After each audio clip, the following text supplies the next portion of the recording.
Well, good morning, good morning, good morning, good morning, good morning, and good morning, everybody. Good morning, everybody. Welcome to another wonderful, wonderful, amazing day. Welcome to another great day. We have a great broadcast lineup for you this morning, as I hope and I pray that we always do. Today is Thursday. Got an amazing topic that we're going to talk about. I'm not important. I'm just a question asker. I'm just the fellow asking the question. So I'm not important, but I'm tell you who is important. This is my brother from another mother, but we got the same father. This Curtis McNeil. Good morning, sir. How you doing this morning? Good morning, brother.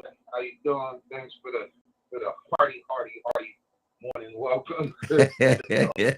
Yes, sir. Yes, sir. Curtis, what's going on in your world, brother? Tell me something good.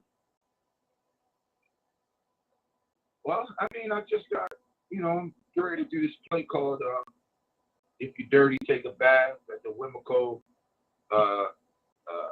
Civic Center. Then that's on September 10th, and then on September 24th and 25th, I'm gonna be in Montgomery County as Dr. King.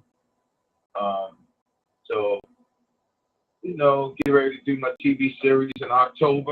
Mm-hmm. Finale. So those are just some of the things I got going on. Trying to set up some new programs for homeless youth age 24. Uh-huh. And doing a citizens reentry program as well. So I'm busy, but it's all because of the grace of God Yes, sir. and God's passion for people that I do what I do, man. So Mm-hmm. I ain't got much going on. There you go. Man, sounding to me like you got a lot going on, brother. Man, I gotta. I'm a servant of the people, brother. At There the you end go. of the day, I always have and I always will be. So, oh, enjoy what you do. You'll never spend a day at work, brother. There you go. Exactly. Exactly. And we got Captain Leonard here with us this morning. Good morning, sir. How you doing this morning? Leonard, can you hear me? Can you Good hear? morning, Raheem, and the Morning Glow family. Good. Yeah, good. Leonard over there doing something. I think you're over there making a sandwich, Curtis.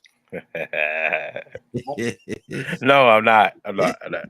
I believe that joke over there making a sandwich this morning. I'm gonna tell you what I think he's doing now. No, man, I'm getting situated.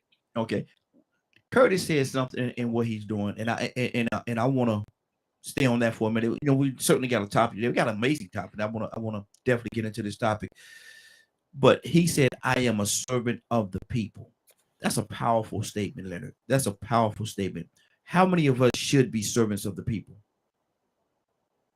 I thought about it when you said it. Those that have a desire to do so should. Mm-hmm. Servitude is significant of being on a path. Mm-hmm. So if someone said I'm a servant to the people, I would usually assume that they were a decent person. Mm-hmm. Mm-hmm. Or they cared. Yes, that's Mm-hmm. I could tell what path they're on. Mm-hmm. And Mm-hmm. the majority of the time, it is at least good. I used to tell people, you ain't got to save the world, but at least try to save one other person. Yeah. If you don't do nothing else, just one other person. You don't have to know them or anything like that. Mm-hmm. You want to be always working on good works. Mm-hmm. Good works, I think, is very important. Mm-hmm. And that's a good work to be a servant to the people. Mm-hmm. Now, Curtis, when you said that, brother, tell me from your heart of hearts, what exactly does that mean to be a servant of the people? And do everybody get it? Be right back. Okay. Most don't get it, and the reason why they don't get it is because American society and culture is built primarily around, the dollars and cents. Yeah. Yeah. So we kind of forget about those who may have a lack of, and I'm not just talking about a lack of money. Mm-hmm. Some may have discipline. Some may have a lack of knowledge or know-how. Some may have a lack of proper etiquette. Mm-hmm. Mm-hmm. Some may have health issues that causes lacks. And that field we tend to forget about the barriers that a given person may have that will cause for them to have a lack of, you know. Sometimes we can get so caught up in the ideology that if a computer is accessible, everything that you need is right there, and that is so true. To a larger degree, or if you're looking at the bigger picture, if you're looking at the smaller picture, that is true. But in the bigger picture, you have those who don't have the mental capacity or cognitive skill, and they know good enough how to move through a computer, and they will be easy targets or fall be easy prey to websites and knowledge or so-called knowledge that's coming through the computer that is based in lies and deceit, and hatred, all types, man. As I mean, Denzel said it best. He said, "When does too much information become bad for you?" So you know, you know, in dealing with that population, there's a lot of sacrifice you have to make, and I'm pretty sure Leonard knows. You know, there's a lot of sacrifice you have to make. But you know, to be a servant of the people is also to have a heightened level of empathy and sympathy. Yeah, exactly. But just, you know what I mean? Good deal. Good deal. We got my Goddess is with us this morning. Good morning, Goddess. How you doing this morning? Good morning. Goddess, we're talking about, and this certainly is not our topic for today. You know, we just open up with something a little different, a little lighter, if you will. But we're asking to be a servant of the people, to be a servant of the people. Goddess, I know you out there, you do a lot of things for a lot of people in and around your community and communities. So what does it mean, Goddess, to you to be a servant of the people?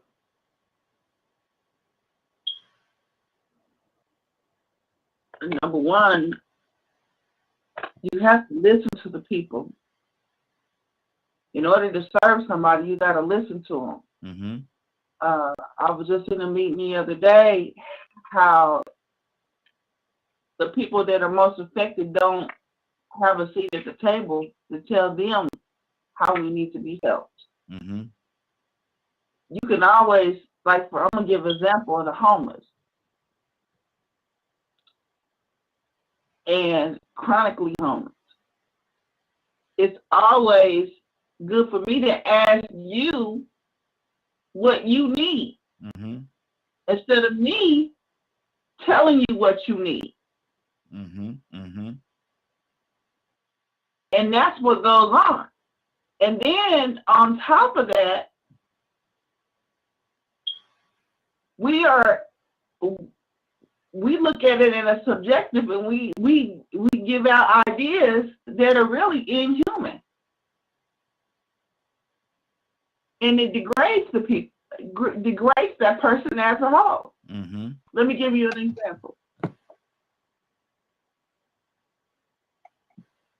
They said, well, the homeless needs a place to stay, so when they go in some of these shelters, they don't have a place to put, for their belongings, because they don't want to. The shelters don't want you to bring all your belongings because they don't have really a place for you to put them. So the city council decided, hey, well, let's give them new trash cans, newer trash cans, and they can store that stuff in trash cans. So what is that saying to the people? The stuff that I have is trash. It's garbage. Yeah. And this is my lively belongings.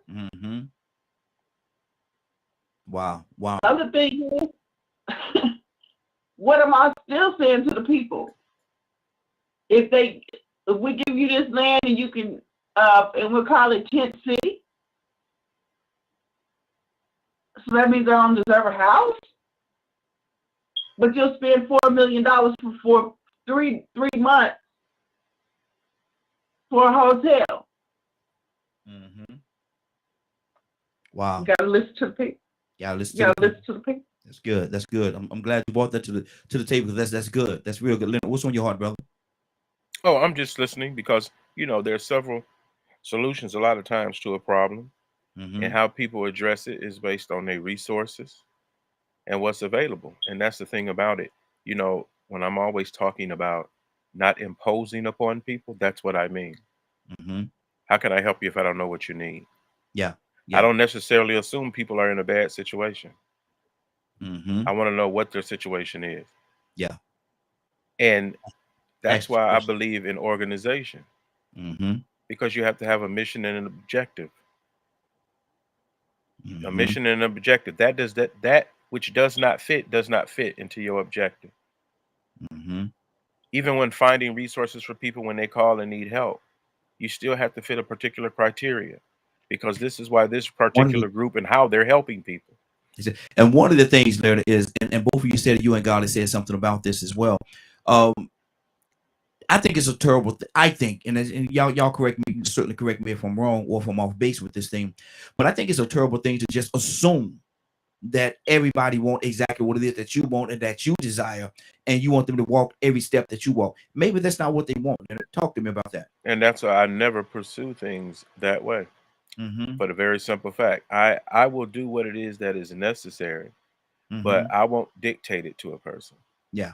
Jesus ain't gonna make me love it. You understand what I'm saying? So I'm not gonna try to make somebody think that of me. And even when you're helping certain populations, you have to really know the population that you're helping or attempting to help, because that may be out of what you deem as appropriate, but it's not for you. Yeah. Yeah. You know, when people say this, that, and the other, you know, even when feeding people, for instance, there could be homeless people who are vegetarians. Yep. Mm-hmm. That don't mean you take the attitude that you ought to be glad to get anything to eat. Mm-hmm. Beggars can't be chosen. Because some people think like that. Yeah, they do. They do. So, you know, I'm always cautious of what I'm doing when I say I'm helping. Am I really helping? Mm-hmm. You know, I certainly don't want to be in the way, but I don't believe that everybody's situation is the same. I believe that if we organize, we can help a lot more people than what we're doing right now. A lot of times people come with, you should do this, you should know. Give me your plan for what you're going to do. Mm-hmm. Don't come over here criticizing what people are trying to do, unless you're trying to help them. Mm-hmm. If you have a completely different idea for how people should be helped, guess what? You go start your organization doing that if it's not already there. Mm-hmm. And that's good. And that's good, because a lot of times the person will come in, and I'm not gonna say they come in with bad intentions. They may think that their ideas of what you're doing. If you have if you say feeding the houseless, if you have a organization where you feed the houseless, and you have somebody to come in, and they may have the resources and stuff like that, but they have the ideas of, we could do this better, we could do that better, and they come in and because of the fact they want to be helpful, they become a hindrance, and they become a stumbling block to your organization. Should you tell that person, look here, maybe you need to go over there and start your own, and if we can work together, we will, but this is not the place for you. How would you handle that, Curtis?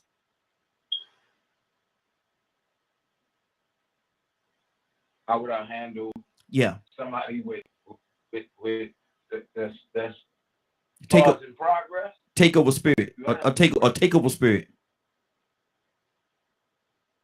Ooh, I love those. Mm-hmm. You know, it's you can walk them to the door. Mm-hmm. It's your program. Walk them to the door. Mm-hmm. If they're not doing what your program needs to have done, you walk them to the door. You tell them, you know, you let them know, like, look, you know, our program is going in this direction, in another direction. We could use your help. I would highly recommend that you go and get your numbers right, and then maybe we can do a partnership. Mm-hmm. Because we need your services, but our program is not structured like that. Mm-hmm. Wow. You see what I'm saying? Mm-hmm. And that's real. That's an MOU. Mm-hmm. That's a memorandum of understanding. Yeah. Some memorandums of understanding, you don't even have to. It does not have to have any money connected to it, because the most powerful part of a memorandum of understanding on a governmental level, local federal, is the fact that a given program has a partnership with another program. Mm-hmm. That's where a program has moved to. What partnerships do you have to accomplish your mission? Mm-hmm.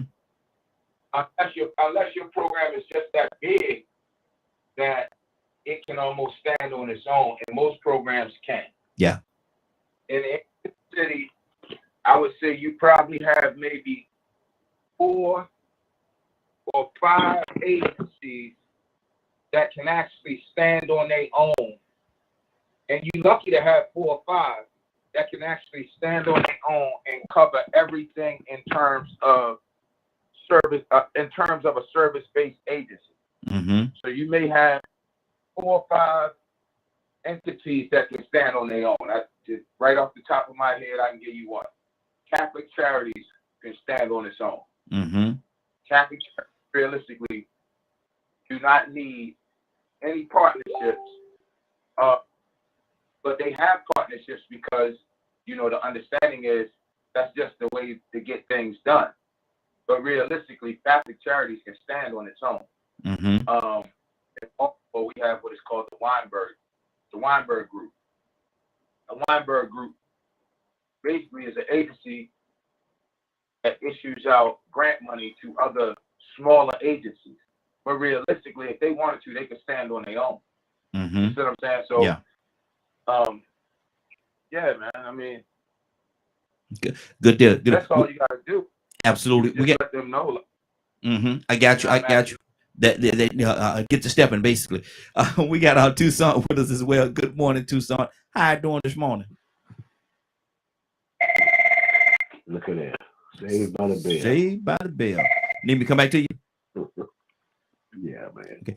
Let me go back to Goddess. Goddess, you say you love them takeover spirits. Why do you love those? Reason why I love takeover spirits because I got a takeover spirit. Mm-hmm.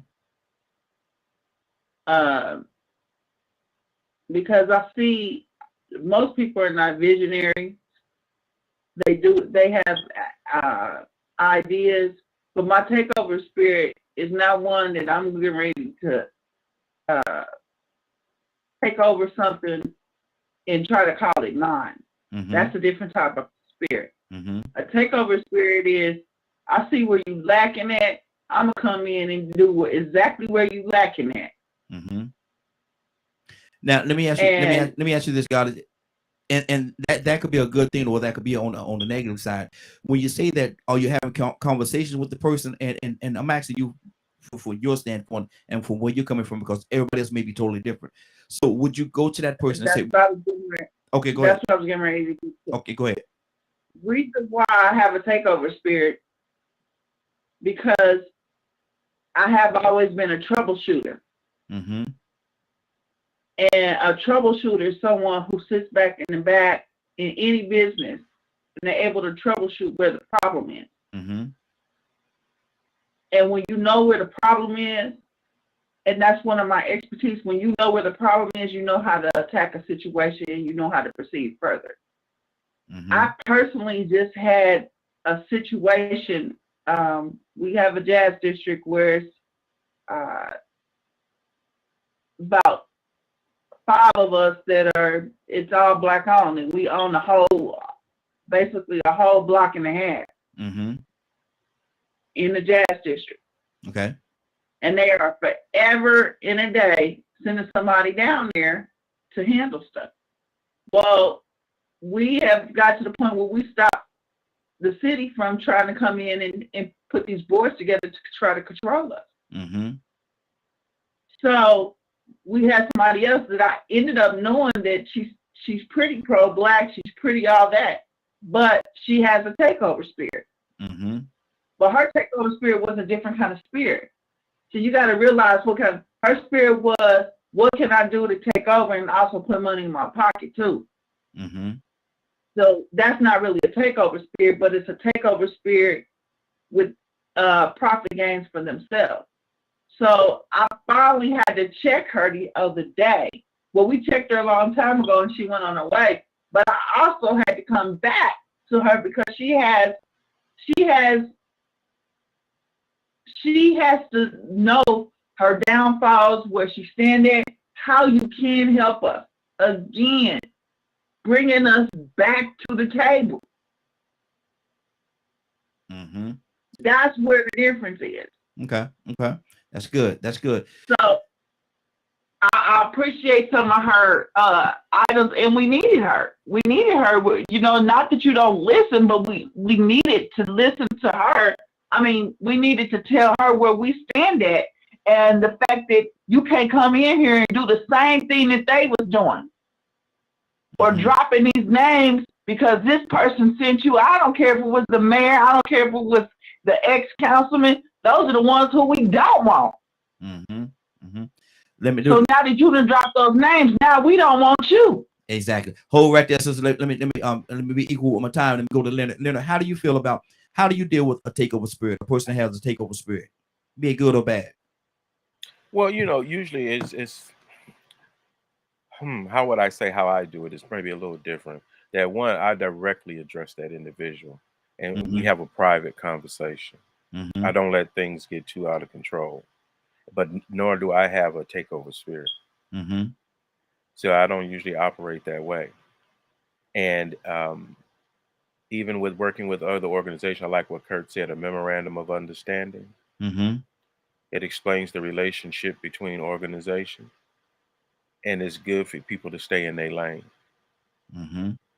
So what if you know that their intentions may be honorable, may be good. The intentions may be good, but it's just that they come in, man, it's like oil and water. They just, you know, nothing that we've done or have been doing or intend to do is good enough. And you have to, we're gonna change this, we're gonna change that. We know you this is wrong, this is wrong, this is wrong. How do you deal with that, Leonard? Because that could be distracting. If I didn't invite you, if that's not why you're there for that purpose, you can go out and hire somebody to do that. But if I didn't give you that authority or permission, you're not going to be around. You're going to fall in line and do exactly what is necessary and what has been laid out for you. If you can't serve that purpose, you need to move on. I don't care what your resources are or anything else. You will not control this. I know people that go around and destroy every good work that you can imagine because of their attitude. Wow. I don't do spirits, period. I'm about a mission and an objective. At no time do I need you to feel a certain way about anything. Here's the program. This is what it is. This is what we do. Now, if what you want to do is outside the scope of this organization, then you need another organization. Just like when your kids, for instance, when you get to the point where you want to tell me what to do, it's time to go. Yeah. It's time to go. It's no hard feelings. It's just time for you to go. Go and grow somewhere else. Spread your wings out there. Right. It's hard enough that we're trying to help people with problems, and somebody come in and bring that problem to the front of to the table. We're here to help, not harm or hinder. So whatever your good intentions may be, they had better fit into the scope of the organization. And if you got, you know how there's some people, they want to run their way. And they don't care who funded it, who started it, what the purpose. They just come in and they feel like they got, for some reason, some authority to do things like that. So you have to be the stronger person. That's why you need a good leader. Well, if you don't listen to me, and what I'm telling you is not gonna make it, you're gonna fail. Then let us fail. Because let us fail then. Let us fail then. Because we didn't even ask you to come by here. Let me go to Tucson. Tucson, good morning, sir? How are you doing this morning? Good morning. Good morning, everyone. This ain't even Wednesday, brother. But how do you deal with and I'm sure you've encountered a person that had a takeover spirit and come in and want to implement their ideas, thought, mannerisms, or whatever onto a certain program. How do you deal with that, Tucson? I expose them. Put them out there. Go on. If they talk too much, I let them talk. Mm-hmm. If they want to run things, I give them 24 hours to run it in the ground. Mm-hmm. Because they think they know. So I just back out. Mm-hmm. Go ahead. You know, or that's one of my little favorite sayings. Let's see how it work out for you. Mm-hmm. You go ahead. It's your smart self. See, there's some people you can't convince them that they're ignorant. Mm-hmm.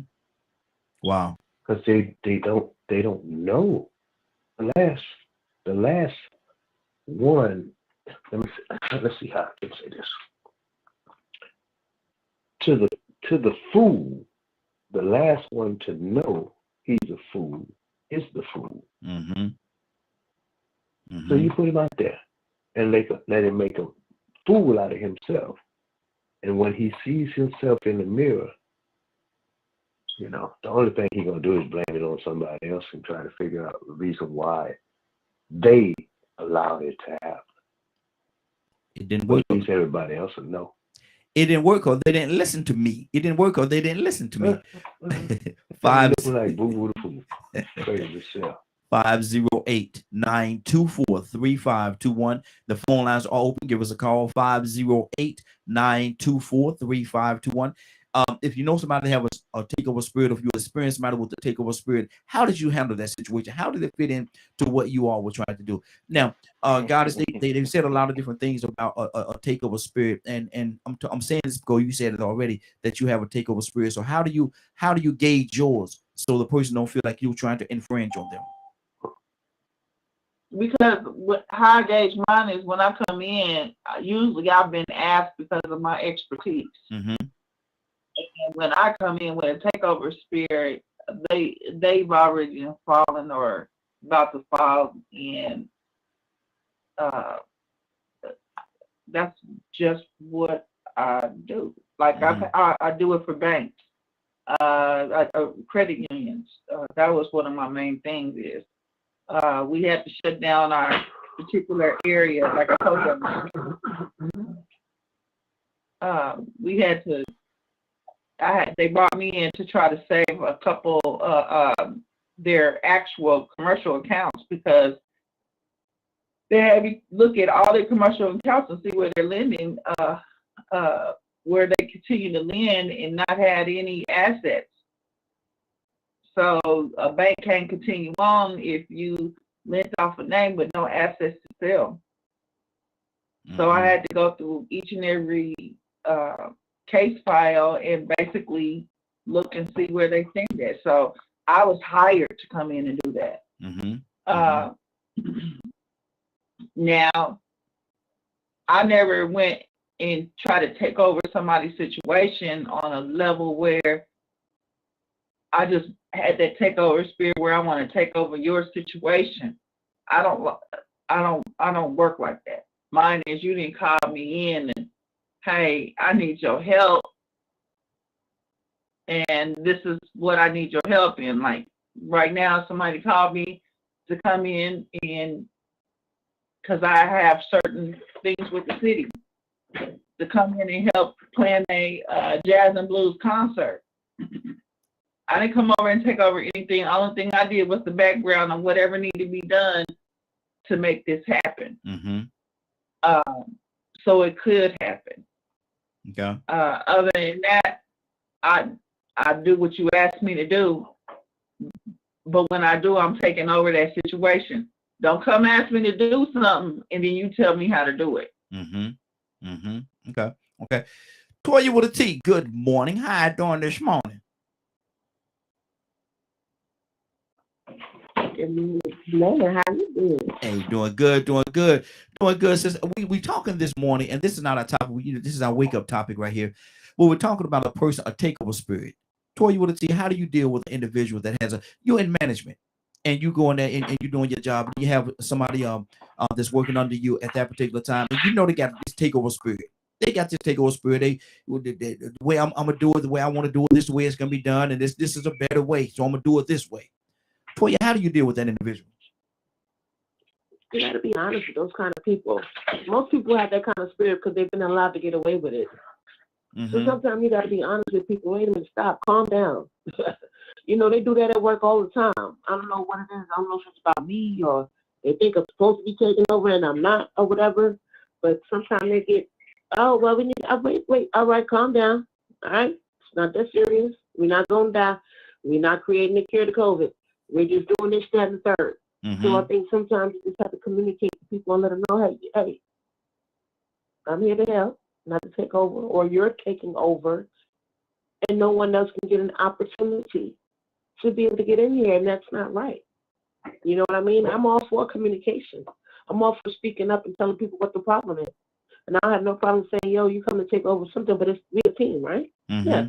So it's coming off as if you're trying to do everything and you don't know what the hell you're doing. That's the real kicker. If you're trying to take over something and you don't know what you're doing, like class yesterday with production, we all learning how to work cameras, and you're coming trying to tell me how to do something. Yo, bruh, stop. Right there, chill. We in class together, right? Okay, then when I'm gonna listen to the teacher, hold that down real quick. You know what I mean? So I believe that honesty is always the key. And as a leader, understanding how to deal with people. You know, when you go into certain situations, how people are going to react. And you come from a team aspect. You ask questions. What do you think we should do? Things of that nature. That's what a real leader does. A real leader don't just go and take over everything because they understand it. You know, people can get offended. Some people, how they move. Some people and things of that nature. You know, so a real leader is going to come in to be a team player and not just take over everything. And they're going to make sure they know what they're doing. Yeah, exactly. Rico, good morning, sir. How are you doing this morning? Man, I can't complain, man. I'm just grateful to see another day, man. Yes, sir. You been listening to us this morning? No, I just got on. Yeah, we're talking about a takeover spirit. Rico, you got an organization, and you got some people that come in, and you can tell one or two of the people have this takeover spirit. And somebody got the mic still on. Turn the mic off, and you realize that that one or two people. Overnight thought. Tucson. Rethink. Okay, let me and maybe Tucson, he got something going on over there. But and you realize that one or two of the people that's in your group, your organization, operation, have a takeover spirit, and the way that you all been doing things is not good enough. We're gonna do it this way. We know no, that's not working, and they're gonna change within inside your organization. They're gonna change certain elements about your organization. That's been working with you for a long time. It's been working for you. But they said we can make it better. We're gonna do this better. How do you deal with a takeover spirit, Rico? Man, it depends on how beneficial it is to everybody. They are to everybody. Their purpose or intent. You know, because to be honest with you, I wonder if it can really always be a takeover spirit, or if it could be an essential spirit. You know how like a contribution. You know how some people like to make a contribution to whatever they're being a part of. You know, could you be just taking it as a takeover spirit when really and truly they're trying to contribute to the success or the progress of what you have going on? You know, some people don't have those leadership skills, or they don't have business skills to be the big boss or to be the CEO. But at the same time, they could be an awesome contributor. They have just as, you know, they might be good at having the same visions you have, and actually make your vision better. So it depends on the intent. Now, if they coming to you trying to actually dismiss your leadership skills, that's probably a takeover, you know what I'm saying, spirit. Then they trying to tell you, look, man, I don't like the way you run this company. I think I could do the whole thing better. Matter of fact, I think we need to get you out the way. Then if you can notice that ahead of time, you either find a way, you have to really find a way to counter that in different ways. Maybe it's to use them to your advantage and then cut their heads off, or maybe confront them and run them off from the very beginning. But I definitely wouldn't want to keep them around. They can't be there. I wouldn't want to keep them around. But if I saw that they benefited me to a certain extent and I knew that I could control or hamper what they were doing, then I would keep them around till I needed them. I would make them very expendable. What you call collateral damage, you know what I'm saying? Yeah. Once I realized that they had a plot or a scheme, you know what I'm saying, I would definitely strategize to counter that for my best benefit. You know what I'm saying? Either I can get rid of them right now, or maybe, you know, hey, I know what they're trying to do. The only way they can do it is this and this, but I need them for this and that. So what I'm gonna do is I'm gonna start urging them, and I'm gonna give them a little rope to make them feel like they got me. And once they give me everything I need from them, off with the head. Now, Rico, I'm gonna say this to you. You know, I know you, and I know we know each other, but some people listening may not know you. Some people would say, well, you know, you're using that person, then you're using them. This joker. Okay, Hey, man, listen. They said treat people the way you want to be treated. You know what I'm saying? So if you had plans to do me like that, you must want me to treat you like that. You want to sneak attack me? I'm gonna be the best sneak attacker. I'm gonna be a pirate. I'm gonna show you how to do it. And I'm gonna give you what you want and some. You know my motto. You treat me good, I treat you better. You treat me bad, I treat you worse. Yes, so sir. once you introduce that disloyalty to me, then you know I got to give it back to you. You must love it. So I'm gonna give it to you as much as you want. Lord. Kurt, talk to me, brother. What's on your heart? Lord. Kurt, you there? Yeah, I'm right here. Talk to me, brother. Sometimes, you know, as a leader, you have to recognize, like, the takeover spirit that a person may have. You got to be able to recognize when that spirit is going to be beneficial to you. So, sometimes, in most cases, you got to recognize how many people this particular person got with them. Sometimes you got to take a person's faults, which we would consider as their weaknesses, and make it their strengths. One of the things that we have gotten away from as a country is making a real investment. Hey, Kurt, are you talking directly to your phone, brother? It's just we could hear you, but it's a little bit low. Yeah, one of the things that we have gotten away from in American culture today is we have stopped making investments in employees. So we have stopped taking employee strengths and using them to our advantage, because sometimes we become a council culture. Most times we become a council culture. So that very same person might be, you got to look at it in terms of assets and liabilities. Once you determine, is this person an asset or is there a liability? If they're an asset, you don't want to let them go. You want to, remember the old saying Mama and them used to say, keep your friends close, but your enemies closer? Yes. But you're supposed to be able to determine, is this my friend or is this my foe? And if my friend, then okay, we making judgments. If it's my foe, then guess what? I need to keep my eyes on them at least until I can make a move that is more beneficial to my bottom line. Kind of like Rico said, you know what I mean? But for me as a leader, I tend to go more with a democratic style of leadership. You know what I'm saying? That's led by, you know, training and led by gaining a greater understanding of what it is that people who work for me need. So if I can supply that need in this character that we're talking about is a part of my application of that need, then no, I'm not sending them out the door at all. I'm gonna try my best not to. But see, because they're feeling. But see, that also could go back to what I said, and some people listening may say, well, what you're doing, you're actually using that person for your own benefit. You're using that person. Is there any facts in that? No, that's not fact. I'm using you in your skill, and I'm not giving you anything. I'm using you, but if you're gaining from me utilizing your skills, there's nothing wrong with that. I'm not using them. Okay. You're gaining from me utilizing your ability. So if your ability is, for example, you have people at work, and I'm pretty sure we all are saying it, you have those who come to work who have a unique ability that they just can reach staff. That's their ability. Now, you have ignorant folks who will get jealous and say he think everybody was like him. No, it's just his natural aura, or it's her natural aura that people come up and talk to him, or people come up and talk to her. So now, guess what?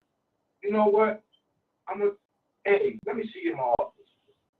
Exactly. Okay, I'm with you. I understand what you're saying. That does make sense, but still, in all, somebody still will look at it and say, "Well, you're using this person for your benefit." If they didn't have those qualities, it wouldn't be the same situation. But then again, you wouldn't have the same situation because they don't have the qualities. So it's two ways to look at that. Let me go to Captain. Captain, good morning, sir. How you doing this morning? Hey, my brothers, how y'all? Hey, doing good, doing good. Asking a question, Captain. I need to hear from you on this. You have an organization. You're running your business, and you realize that there's someone in your organization that has a takeover spirit. They got that takeover spirit in them, and everything that you've been doing to this point is not good enough. They're gonna change. You're gonna do it my way. Blah blah blah. They just got that takeover spirit. How do you deal with the takeover spirit, Captain? Well, I mean, you can't be mad wants to keep you at the top of your game, man. I mean, if you find yourself slack, somebody gonna be right there to fill that void. I think it's a natural for in the spirit. We had that on this line. We got men on here who got to take over spirit. Men, I don't see nothing wrong with that. I just think that we all have to have that takeover spirit. I just came back yesterday of Jalen Walker. I went to go up to Akron and do my share to let everybody know, man, that they let them just murder that brother, and I'm just up the street and I don't do nothing. So I had to take over me some soldiers. We went up there, and when we went up there in our orange, this I'm present for peace. And we was oranged out. And 7, 8 deep, they grabbed me. Oh, Mr. Muhammad, you the peacekeeper? Yeah. Took us right up. They couldn't do it. I was just on the family and VIP. I went from talking at my man's body. They did a good job to cover up the bullet holes that was in his face. I was there. I didn't took charge. Take over spirit. I mean, I'm not going to sit back and wait for somebody to do. I'm a grown man. And I took over. And then the brothers that was there, thanks to the brothers that was there, the peacekeeper said, no, sir, this Captain Muhammad, he's the founder. We want him to sit him over there with take over spirit. So I'm not mad with the take over spirit, but attitude in order to get the job done. That's how I feel about it. I hope I answered the question. Okay.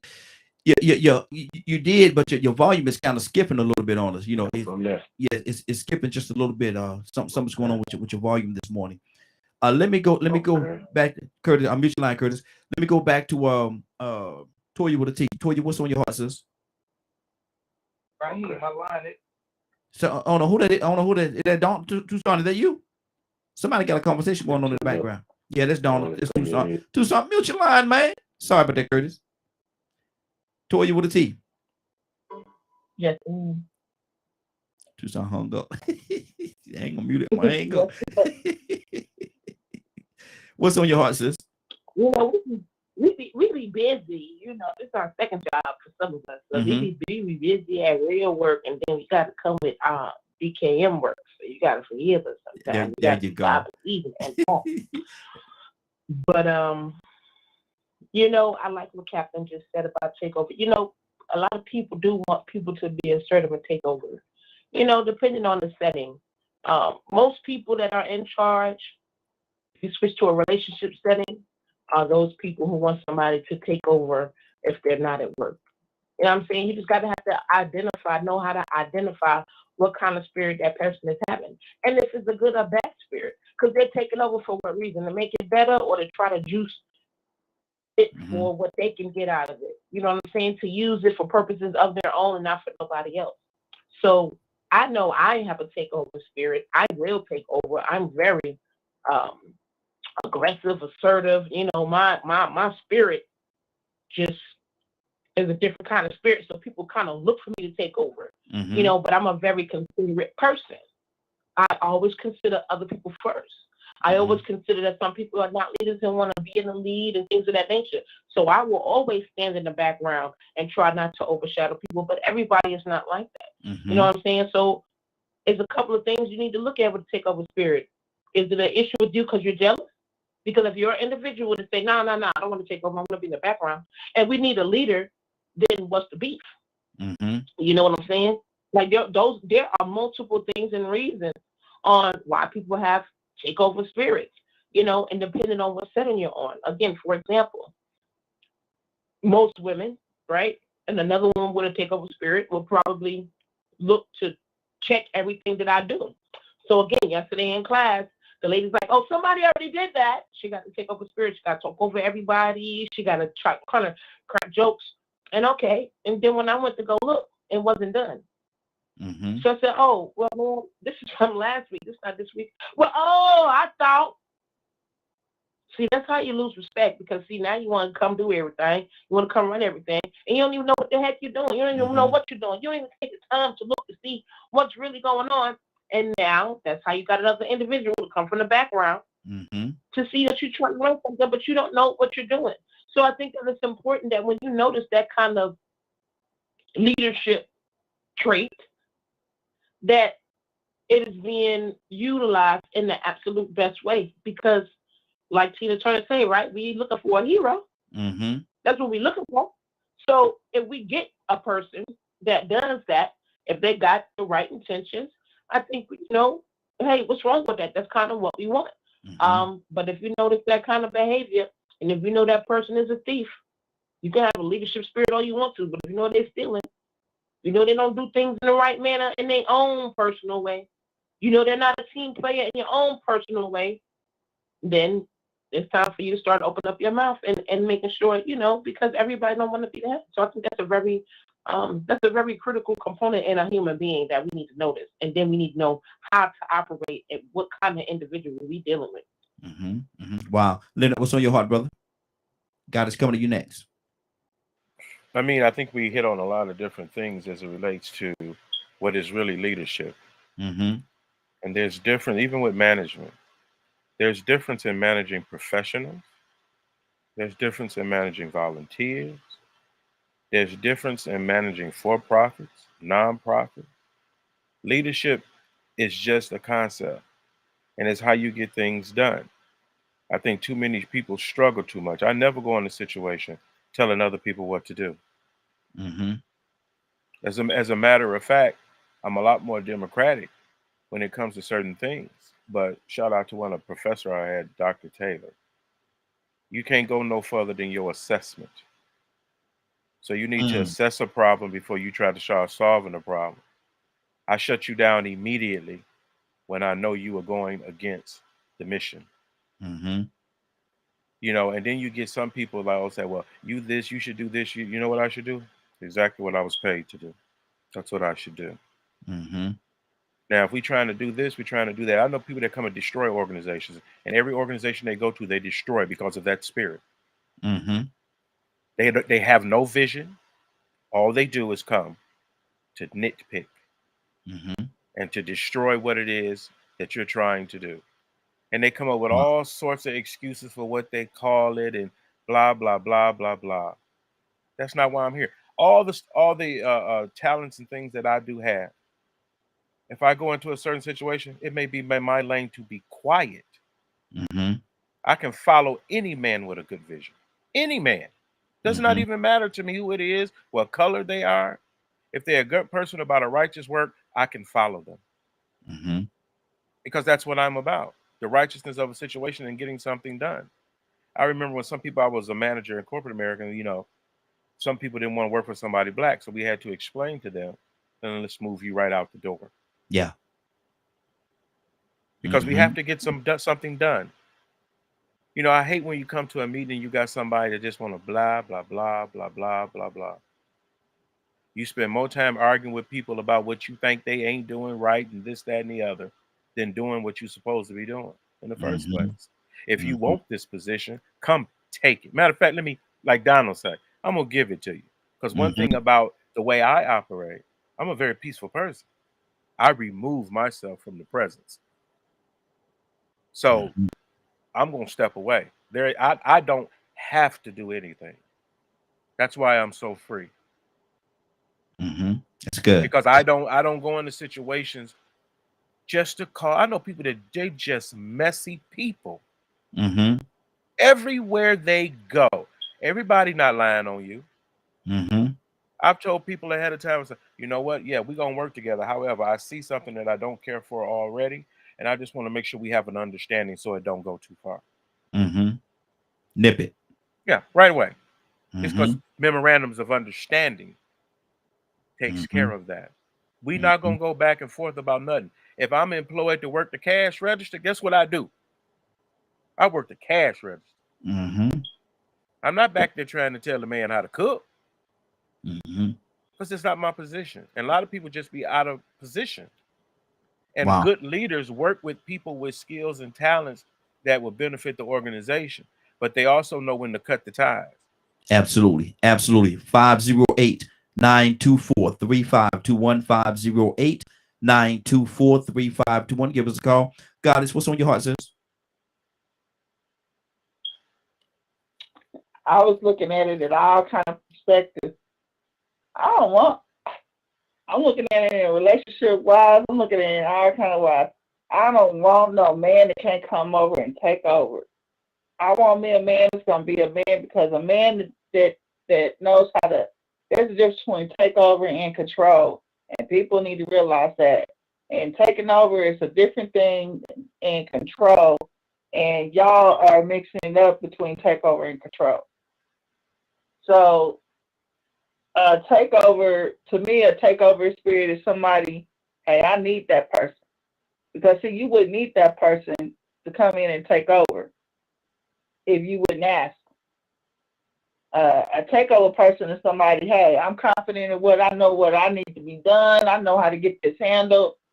I can come over and take over this particular part that you're asking me to come in and take over. Not come in and control everything that you got going on. Now, those are two different spirits. And I want me a man that's going to come in and take over. Like what Ibrahim said, he came up to Ohio and he came in, he came in with that man's spirit. See, he came in with that spirit where I'm here. So people wanted him to come in and take over. See, when you carry that spirit, that's the spirit of God. Because you're walking in with the confidence. You're walking in with an aura. And when you walk in with an aura, that's just like you know a real man from a man that ain't. I want a real man that's going to come in and say, hey, baby, I know what you need. And we can discuss if I'm wrong or whatever. I want a man to come in and take over. Take over opening my doors. Take over and saying, hey, let's get this together. I see where you're lacking at. Let's get this together. Can I help you do whatever?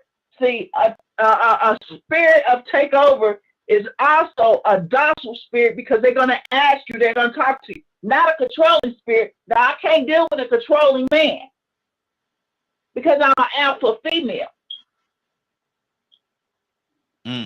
Okay. But I can deal with a man that has that takeover spirit, and then I can come in and be a woman and put myself in a woman's point of view and allow him, and he's gonna not allow him, but he's gonna be that alpha male. And I'm going to follow that alpha male. That's good. That's y'all good. Y'all getting me confused, baby. I don't want no weak ass man. Hey, I want a man with a backbone. Hey, Goddess, remember where you at now? Remember where you I'm at? just saying. No, okay, remember where you at? Okay, just remember. I'm trying to figure out who getting confused. Yeah, exactly.